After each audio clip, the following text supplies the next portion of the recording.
제목 같이 읽겠습니다. 회고와 다짐. 다시 크게 회고와 다짐. 본문 말씀은 에베소서 4장 25절에서 30절 말씀입니다. 지금은 연말 결산의 때입니다.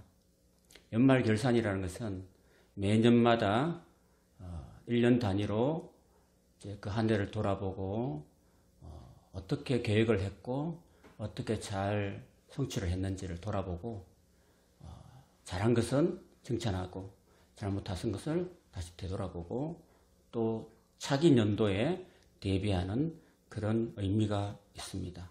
이런 매년마다의 그런 연말 결산이 막 모이면은 언젠가는 그게 우리 인생에서 끝이 날 때가 있겠죠. 그래서 이 연말 결산이 연장되다 보면은 그것이 나중에는 하나님 앞에서는 최후의 결산이 되는 것이죠. 최후의 결산이 어느 순간에 탁 떨어지는 것이 아니라 우리가 일생 동안 매년마다 돌아보고 연말 결산 쌓아왔던 쌓아온 그 무더기가 바로 최종 결산이 된다라는 것입니다. 요한계시록 20장 11절과 12절에 보면은 바로 하나님께서 최후의 심판, 흰 보좌에 앉으셔서 모든 인간들을 이렇게 다 결산하시고 또 선행을 행한 자에게는 천국으로, 악행을 행한 자는 심판으로 마지막 최종 심판을 내리시는 그런 장면을 묘사하고 있습니다. 자, 오늘 좀 더 구체적으로 오늘 이 시간 2020년도를 마무리하는 이 시점에서 하나님은 사도 바울을 통해서 우리에게 어떤 결산을 해야 될지 구체적으로 우리에게 제시해 주고 계십니다. 먼저 우리의 입으로 하는 이 언어에 대한 결산이 있다라는 것을 우리에게 가르쳐 주고 있습니다. 마태복음 12장 36절에서 37절에 보시면은 예수님께서 이렇게 말씀하셨습니다. 내가 너희에게 이르노니 사람이 무슨 무익한 말을 하든지 심판날에 이에 대하여 신문을 받으리니 내 말로 의롭다함을 받고 내 말로 정죄함을 받으리라고 하셨습니다. 그래서 시편 기자는 늘 이렇게 기도하고 있습니다. 시편 141편 3절에 여호와여 내 입에 파수꾼을 세우시고 내 입술의 문을 지키소서라고 하고 있습니다. 그만큼 우리가 살면서 인간이니까 말을 하는데 이 말에 대한 최종 결산이 나중에 하나님 앞에 있을 것이다 라는 것을 말씀하고 있습니다. 본문 25절과 29절에 이 말에 대한 결산이 있다는 것을 우리에게 말씀해 주고 있는데 같이 읽도록 하겠습니다. 시작. 그런즉 거짓을 버리고 각각 그 이웃과 더불어 참된 것을 말하라. 이는 우리가 서로 지체가 됨이니라. 무릇 더러운 말은 너희 입 밖에도 내지 말고 오직 덕을 세우는데 소용되는 대로 선한 말을 하여 듣는 자들에게 은혜를 끼치게 하라. 그럼 우리는 어떤 말이든 할 수 있는 자유가 있죠. 그렇지만은 반면에 그 말에 대한 책임도 있다는 것을 기억해야 됩니다. 올 한 해 살아오면서 저와 여러분이 다른 사람을 흉기로 해치지는 않았다 할지라도 다른 사람을 향해서 악한 말로 비난하는 말로 상처를 줄 때가 많았을 것입니다. 특히 가까운 가족이나 부부에게 그런 경우가 더 많았을 거라고 생각합니다.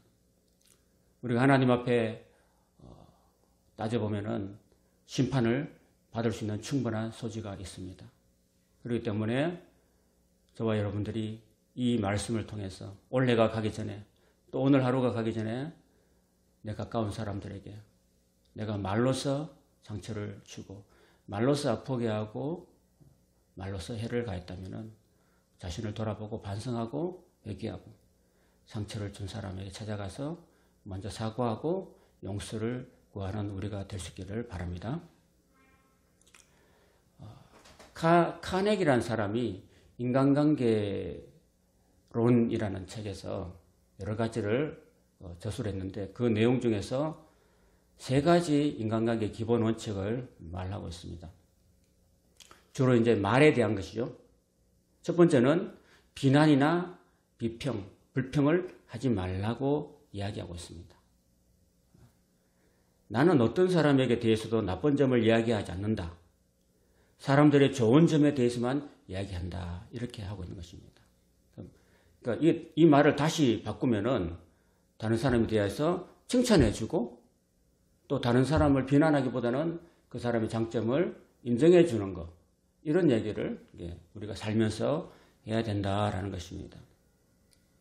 사람은 누구나 다 인정받고 싶은 욕망이 있는 거죠. 내가 아무리 거지라도 거지도 인권이 있고 거지도 누구로부터 사랑받고 싶고 누구로부터 인정받고 싶은 거예요. 사람의 외모나 어떤 신분을 떠나서 인간 자체는 존재하기 때문에 그런 거죠. 근데 아무리 높은 대통령이랄지라도 많은 사람들이 그를 향해서 비난하고 불평하고 이렇게 한다면은 과연 그 사람이 얼마나 견딜 수 있을까라는 생각도 해봅니다. 얼마 전에 이런 실험을 한 적이 있었죠. 사람들이 똑같은 병에다가 이렇게 밥을 담았어요. 똑같은 밥을 하나씩 씌운 밥을 똑같은 병에다가 두 개 담았는데 이 병에는 이 병을 향해서는 계속 칭찬했어요. 봐봐 고맙다. 네가 있어서 내가 너무 행복하다. 너로 인해서 내가 날마다 힘을 얻고 열심히 일할 수 있어서 너무 고맙다. 사랑한다 봐봐. 이렇게 얘기했고 이쪽 밥에는 똑같은 밥인데도 야 너 밥 너 왜 이렇게 맛이 없어? 지겨워. 꺼져버려. 이렇게 얘기했다는 겁니다. 날마다. 그러니까 그렇게 한 보름 정도 이렇게 실험했는데 이쪽 밥은 그죠? 괜찮았어요. 근데 이쪽에 막 저주하고 비난하고 했던 이 밥은 어떻게 됐을까요? 곰팡이가 썰어버렸어요. 밥이 생명이 있습니까? 밥이 말을 합니까? 밥이 귀가 있어요? 근데도 얘는 인간의 그 비난과 부정적인 말을 듣고서 이렇게 쉬어버리고 썩고 곰팡이가 폈는데 이 밥은 괜찮았던 거죠. 이렇게 무생물조차도 우리 인간이 쏟아내는 그 말의 영향력을 받고 있다는 거죠. 그죠? 그리고 세 번째는 그 사람에게 긍정적으로 얘기하라는 거죠. 그죠? 긍정적으로. 여러분, 우리나라 임금들 중에서 최장수 임금, 조선시대에 약 한 55년 동안 다스렸던 임금이 누구입니까? 조선 후기에 가장 중흥기를 이끌었던 영조 임금이죠. 영조 임금은 사실은 자기 스스로의 어떤 내면적인 어떤 컴플렉스가 있었습니다. 열등감이 있었어요. 왜냐하면은 자기는 자기 뒷배경이 없었어요. 그리고 자기 어머니가 무술이 출신이었습니다. 그러니까 스스로의 그 자타가 공인하는 그 어떤 천출이었습니다. 어떻게 보면. 숙종 임금에게 이제 성은을 입은 그 숙빈 최씨로부터 낳은 그런 연인군이로 자라났는데 그 형은 그 장희빈의 소생이었습니다. 그 형이 굉장히 인자했었습니다. 그 어머니에 반해서. 그래서 자라면서 경종의 사랑을 많이 받았습니다. 연인군이. 그러면서 약 4년 후에 죽게 됩니다. 죽는데 이 연인군이 그 형이 굉장히 몸이 아파할 때 음식을 드렸는데 그 형과 맞지 않는 음식을 드려서 결국은 형이 죽게 돼요. 그래서 이 두 가지 사건 때문에 이 연인군은 임금이 되어서 일생 동안 자기의 콤플렉스를 갖고 삽니다. 그래서 나는 천출이다. 나는 천출왕이다. 그리고 나는 형을 독살했다. 라는 이런 그 따가운 시선과 비난 속에서 55년 동안 왕을 하면서 굉장히 어떤 그 마음에 그런 안 좋은 마음을 갖고 살았던 거죠. 그것을 커버하기 위해서 자신을 뒤에서 후원했던 노론에게 굉장히 이제 관대하고 그 노론의 영향을 굉장히 많이 받게 되었습니다. 근데 문제는 영조가 이제 아들을 낳았는데 첫째 아들은 빨리 죽었어요. 그 둘째 아들이 이제 장조라고 하는데 사도세자입니다. 여러분 혹시 아십니까? 예. 근데 사도세자가 아버지와는 달리 늘 아버지는 노론의 그런 사람들과 어울리고 다니는데 이 아들은 소론의 사람들과 어울리고 다닌 거예요. 그래서 굉장히 아버지로부터 이제 미움을 많이 받고 따돌림 많이 받게 됐습니다.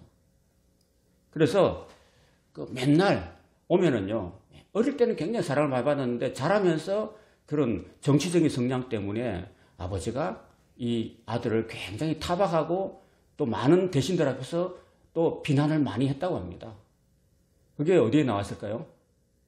이 사도세자의 부인이었던 정조의 어머니였던 해경궁 홍씨가 지었던 어편록이라는 한종록이라는 책에 이렇게 눈물로 기록되어 있는 내용이죠. 그래서 그 내용에 보면은 한종록의 내용에 보면은 영조가 자신의 시아버지 영조가 그 자기 남편한테 어떻게 했는가를 기록하고 있는 거죠. 아무거나 질문한 뒤에 되지도 않는 말꼬투리를 잡아서 막 갈구었다라고 이야기하고 있어요.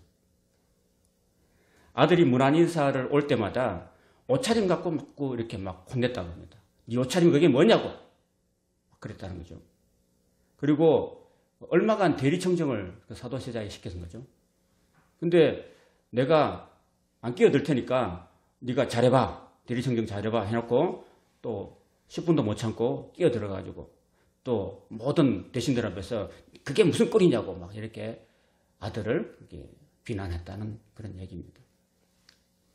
어느 날 세자가 눈병이 걸려가지고 이를 스승에게 얘기하니까 그 스승이 또 임금에게 보고하니까 임금이 하는 말이 이 자식이 공부도 안 하려고 꾀형부린다고 이렇게 했다는 거죠. 가서 사실 확인을 해보고 말하면 될 텐데 그냥 그렇게 막 얘기했다는 거죠. 그리고 늘 비가 오나 눈이 오나 선의파동을 일으키면서 내가 선의하겠다. 그러면서 자꾸 선의한다고 그러면은 이 세자가 이렇게 비 오는 날에도 이렇게 그 대전 앞에서 자리를 깔고 석고 대절을 해야 되는 거죠. 이게. 그렇게 했다는 겁니다. 참 이렇게 안타까운 일이죠. 그죠? 그래서 이런 식으로 아버지가 아들을 향해서 비난과 그렇게 아픈 말을 많이 했다는 겁니다. 그래서 일경 사도세자가 이 장조라는 사람이 정신병이 걸렸다고 합니다. 또 어느 날 이 왕이 이제 세자를 궁궐 밖에 못 나가게 했습니다. 궁궐 밖에 못 나가게 하니까 너무 답답한 거죠.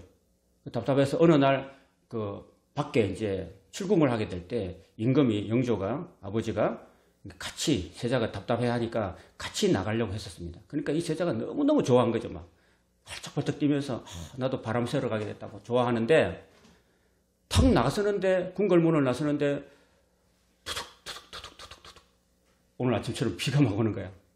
그래서 임금이 생각할 때는 야, 이 세자를 데려가니까 또 이 좋은 날에 비가 온다. 그러면서 여봐라! 세자를 다시 동궁으로 돌려보내라! 그랬다는 거죠.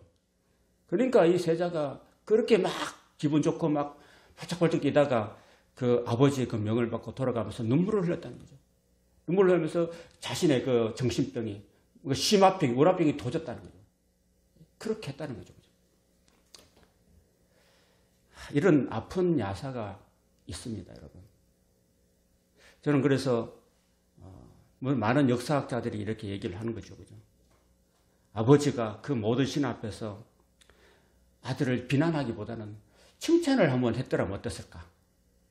야, 우리 세자가 평소에는 열심히 안 하는데 요즘에는 무슨 생각이 드는지 열심히 학문에 열중하고 있습니다, 여러분.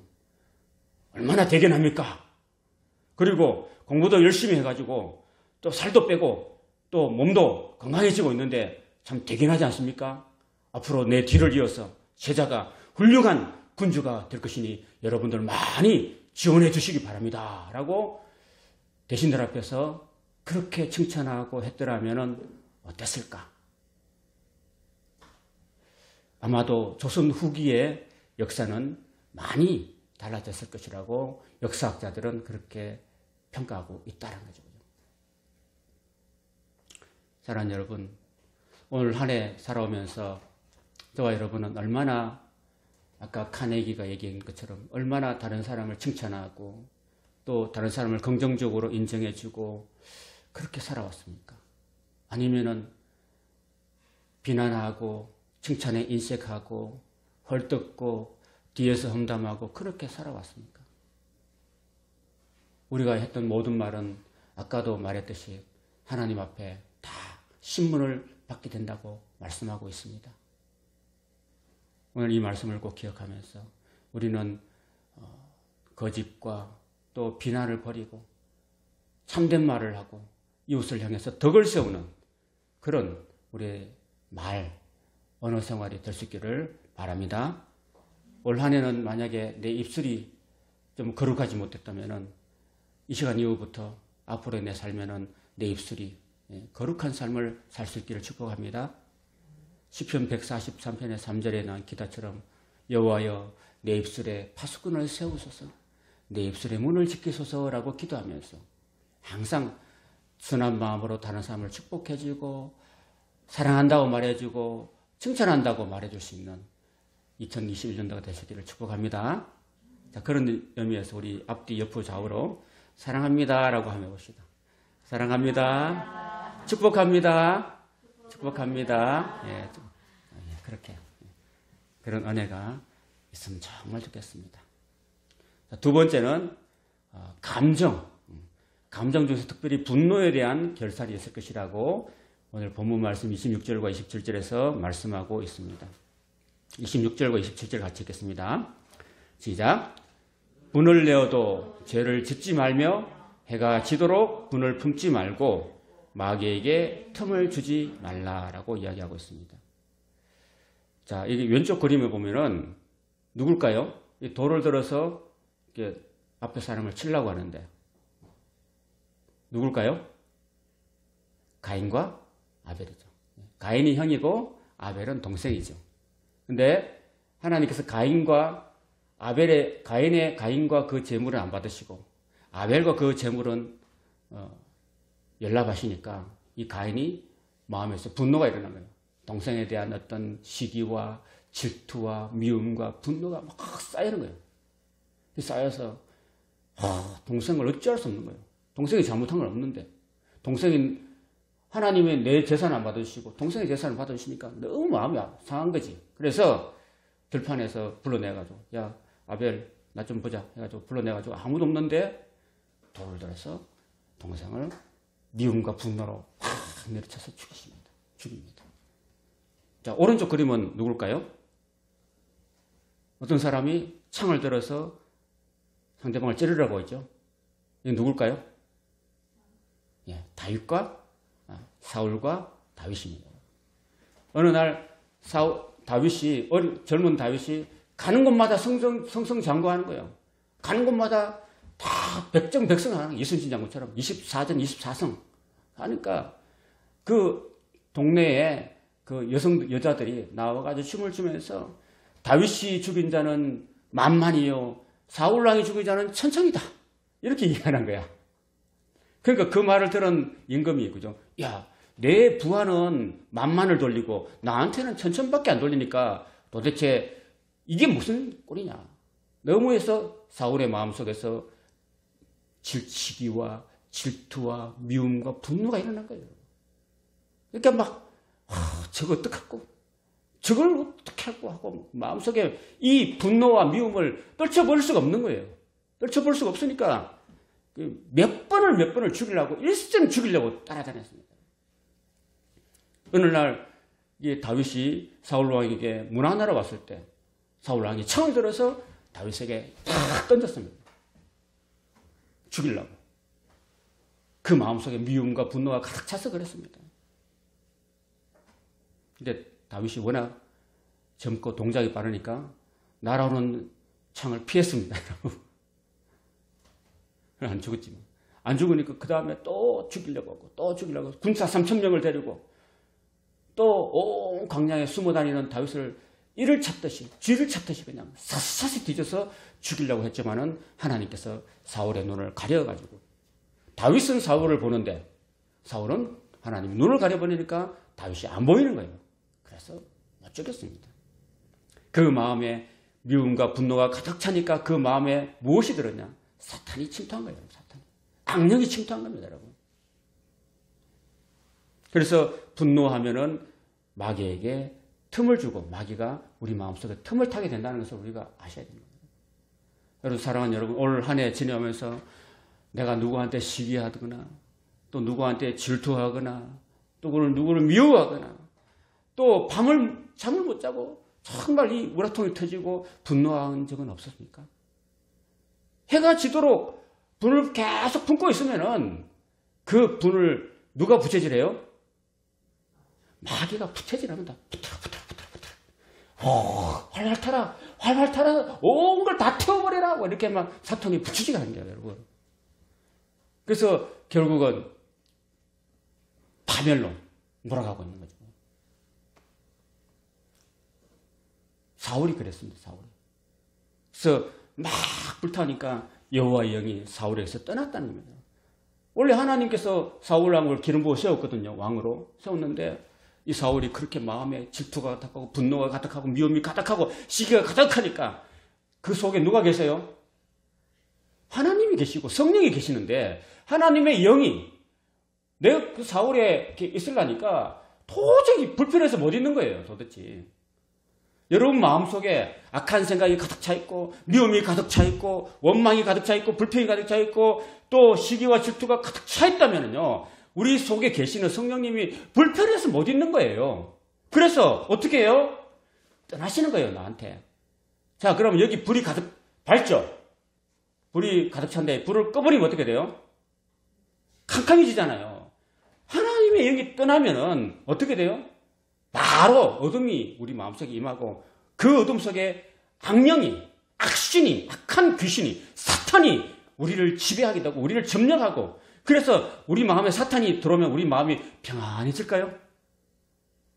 우리 마음이 기뻐질까요? 번뇌하는 거예요, 번뇌. 108번뇌를 하는 거예요, 여러분. 저는 우리 마음을 지킬 수 있길 바랍니다. 올 한 해 돌아보면서 악한 마음을 품고 살지 않았는지, 미움을 품고 살진 않았는지, 분노의 마음을 떨쳐버리지 못하고 아직도 갖고 있지는 않는지 돌아보고 하루속히 올해가 가기 전에 다 떨쳐버리시기를 주님 이름으로 축원합니다. 떨쳐버리고 어떤 마음을 가져야 될까요?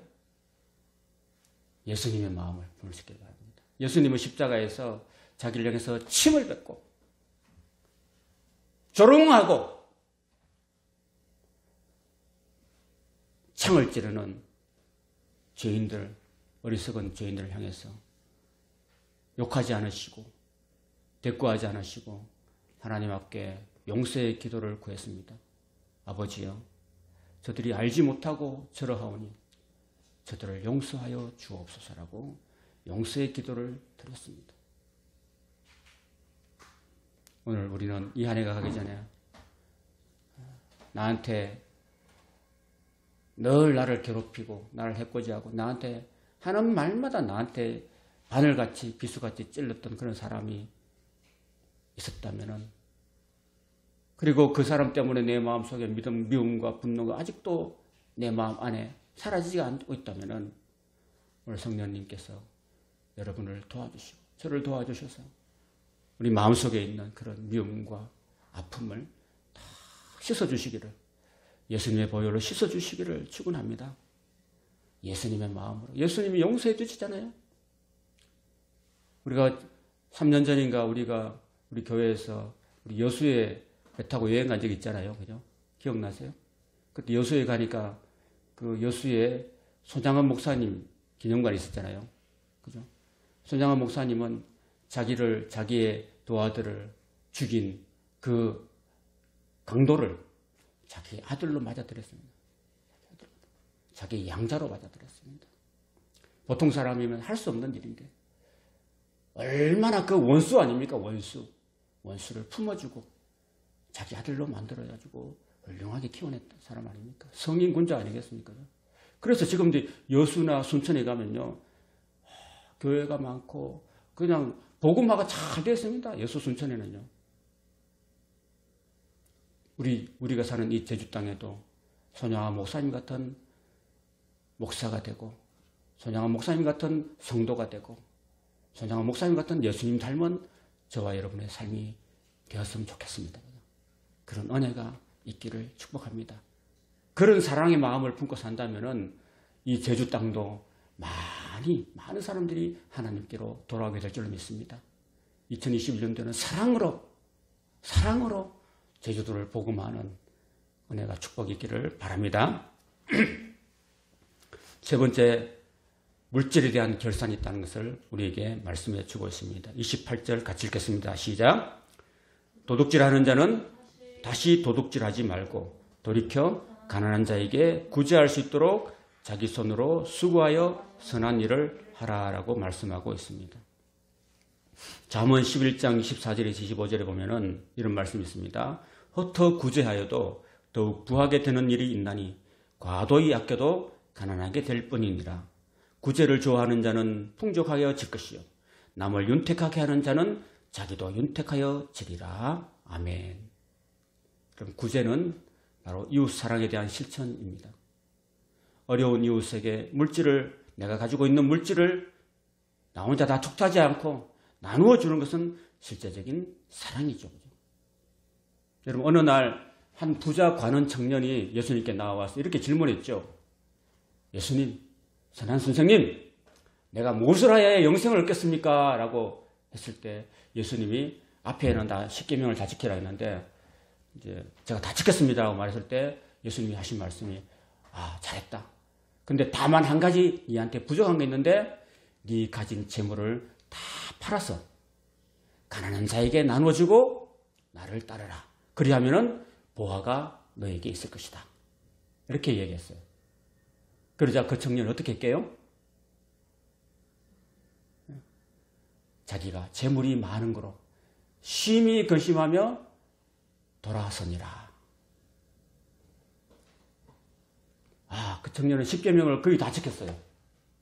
근데 이웃을 향해서 자신의 재물을 나눠주기를 아까워했습니다. 이 많은 이 억대의 재산들을 딱 가난한 사람들 주고 예수님을 따르라니 이게 무슨 말이냐.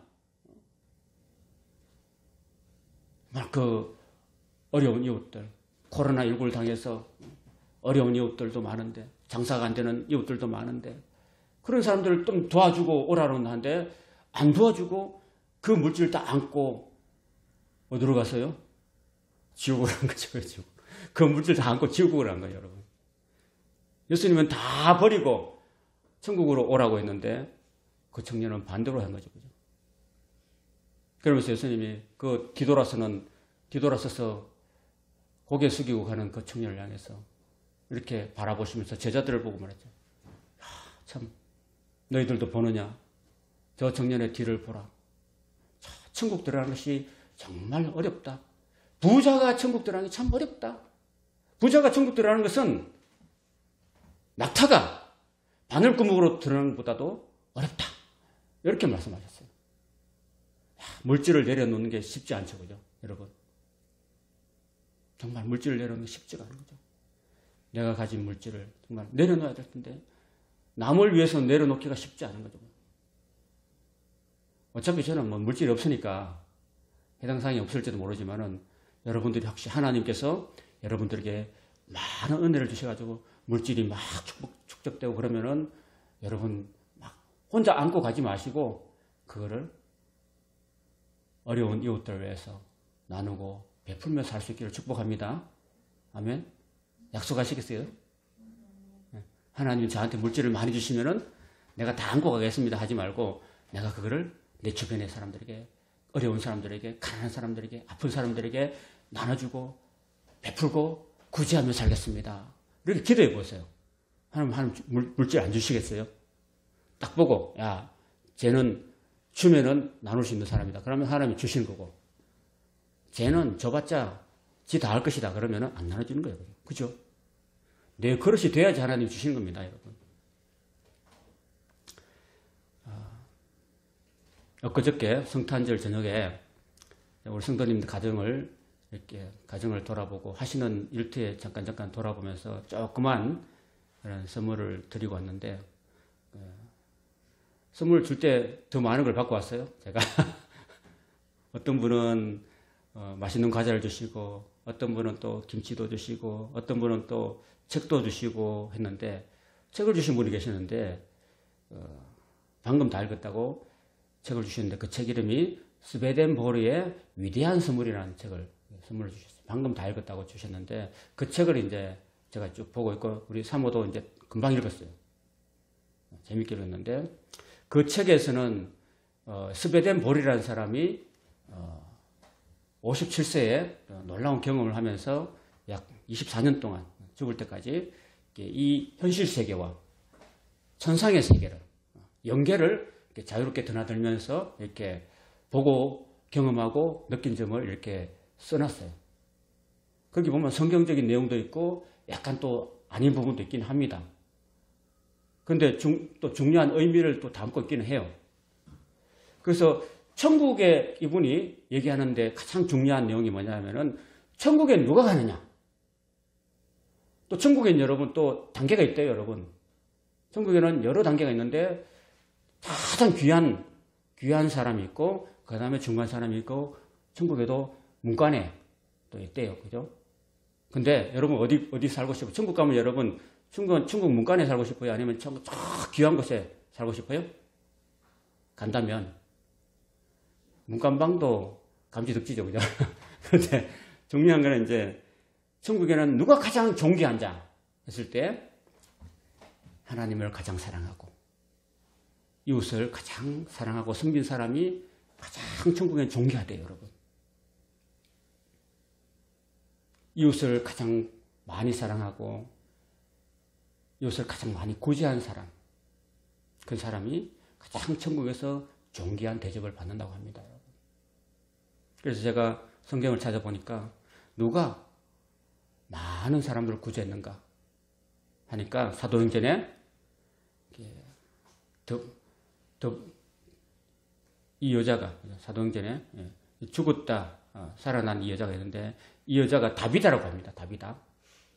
다비다 하는 여자가 늘 이렇게 바느질을 하고 뭘 하고 정말 밤을 지새워서 이렇게 옷감을 짜고 해서 추운 사람들한테 옷을 만들어 지어 입히고, 또 이걸 내다 팔아서 돈을 모아서 어려운 사람들에게 밥을 사주고, 굶고 있는 사람들에게 밥을 사주고, 고아들을 향해서 이렇게 해주고, 이렇게 했다는 겁니다. 근데 이렇게 선행과 구제가 너무너무 많은 거예요. 어느 날 죽었어요. 근데 죽었는데 다시 살아났어요. 어떻게 살았냐면 바로 베드로가 가가지고, 이 여자가 너무 선행과 구제가 많았기 때문에 베드로가 이 여인의 시신을 딱 이렇게 다락에 누워있는 시신을 향해서 이제 다 깨끗하게 했는데, 베드로가 이렇게 기도하니까 이 여자가 다시 살아났다는 거죠. 살아날 가치가 있는 거죠. 이 여자가 살아나면 또 어떻게 할까요? 또 자기의 남은 생애를 어떻게 하면 살까요? 또 열심히 일을 하고 또 돈을 모아서 구제하고 또 선행하면 살 거 아니겠어요? 그렇게 하나님 살려주신 거예요, 여러분. 저 인간은 살려줘봐야 더 죄를 짓고 더 남을 해치며 살 것이고 하나님 살려주실까요? 안 살려주시겠죠. 그러니까 우리가 이 땅에 살 때 우리가 잘 살아야 되는 거죠. 남을 사랑하는 마음으로 예수님이 우리를 위해서 십자가에 죽어주신 그 사랑 아닐까요? 그 예수님의 사랑의 마음을 갖고 우리가 나보다 잘한 사람, 나보다 더 부자한 사람은 몰라도 나보다 더 어렵고 가난하고 힘든 사람을 내가 작은 것이라도, 여러분 보고 없는 사람한테 1억 1,000만 원 도와주는 게 아니라 내 작은 것으로 도와주면 되는 거예요. 예수님은 그 헌금하는 여인을 보고요, 막 저 바리새인들, 고관들, 대작들이 막 100만 원, 1,000만 원 하는 헌금 보고 어떤 한 가난한 과부가 2랩돈, 한 고도란트를 넣었어요. 그건 그 자신의 생활비였습니다. 생활비. 그 100만 원, 1,000만 원에 비하면 너무너무 작은 헌금인데, 그 작은 헌금을 그 두 동전을 탁 떨어뜨리는 걸 예수님이 봤어요. 딱 봤다니까 예수님이. 그러고서 예수님이 하신 말씀이 이 여인은 이 많은 사람들보다 더 많이 했다. 이 사람은 부한 중에 일부를 했지만 이 여자는 자신의 생활비 전부를 하나님께 드렸다. 그러므로 이 여자가 이 많은 사람들보다 더 많이 했다고 칭찬하셨습니다. 그러니까 뭐예요? 물질의 많고 적음을 따지는 거예요? 아니면은 그 내용을 따지는 거예요? 내용을 따지는 거죠. 그죠? 그러니까 여러분 잘 살면 잘 사는 대로, 못 살면 못 사는 대로 하나님께 드리면 하나님이 그걸 판단하십니다. 내가 내 정성을 다해서 하나님께 드리는 것이 중요한 거죠. 그리고 이웃을 구제하는 것도 내가 돈이 많아서 구제하는 게 아닙니다. 내가 적어도 없어도 내 가진 것으로 나누고 베풀고 구제하면 되는 거죠. 그죠? 그리고 하나님께서 큰 은혜 주실 줄로 믿습니다. 자, 마지막으로 성령에 대한 것입니다. 시간이 좀 갔지만 이거 마무리하겠습니다. 이 그림은 무슨 그림 같아요? 이 청년이 머리를 싸매고 지금 기뻐하고 있어요? 고민하고 있어요? 기뻐하는 것 같아요? 근심하는 것 같아요? 근심하는 것 같죠. 근심하는 모습이 참 아프죠, 그죠? 근데 이 청년이 근심하는 것처럼, 고민하는 것처럼 성령이 근심하게 할 수도 있다는 것을 우리 생각해야 됩니다, 여러분. 30절 같이 읽겠습니다. 시작. 하나님의 성령을 근심하게 하지 말라. 그 안에서 너희가 구원의 날까지 인치심을 받았느니라. 왜 하나님이 근심할 것인가? 오늘 말씀이 결론이 되겠습니다. 여러분, 우리가 살아오면서 이웃을 향한 미움과 분노, 악한 마음으로 내 입에서 악한 말을 막 내뱉고 그 사람의 마음을 아프게 하고 상처를 주고 분노와 미움을 떨쳐버리지 못하고 자신의 아니만을 최선으로 살고 이기적으로 살면은 우리 안에 누가 계신다고 그랬습니까? 우리 안에 누가 계신다고 했어요? 성령님이 계시는데 그 성령님께서 심히 근심하시고 고민하시고 슬퍼하신다는 겁니다. 그리고 성령님이 우리를 떠나신다는 사실입니다. 성령이 떠나면 어떻게 된다고 했어요? 악령이 우리를 다스리게 된다. 악령이 우리를 다스리면 우리를 죽음과 파멸로 이끌어간다는 사실을 기억해야 됩니다. 올 한 해 2020년도 코로나19로 많이 힘들었던 올 한 해였습니다. 올 한 해 살아오면서 나는 가까운 사람에게 내 입이라고 함부로 말을 하지는 않았는가? 내 마음이라고 함부로 분노하고 살지는 않았는가? 내 돈이라고 내 마음대로 쓴다고 코로나19로 아픔을 당한, 어려움을 당한 이웃의 아픔에 동참하지 못하고 이기적인 삶을 살지는 않았는가? 새해에는 더욱더 이웃을 사랑하고 하나님을 사랑하는, 그래서 훗날에 주님 앞에 설 때 또 천국 들어갈 때 가장 고귀한 신분으로 하나님 나라에 들어가는 저와 여러분의 삶이 다 될 수 있기를 예수님 이름으로 축복합니다. 아멘.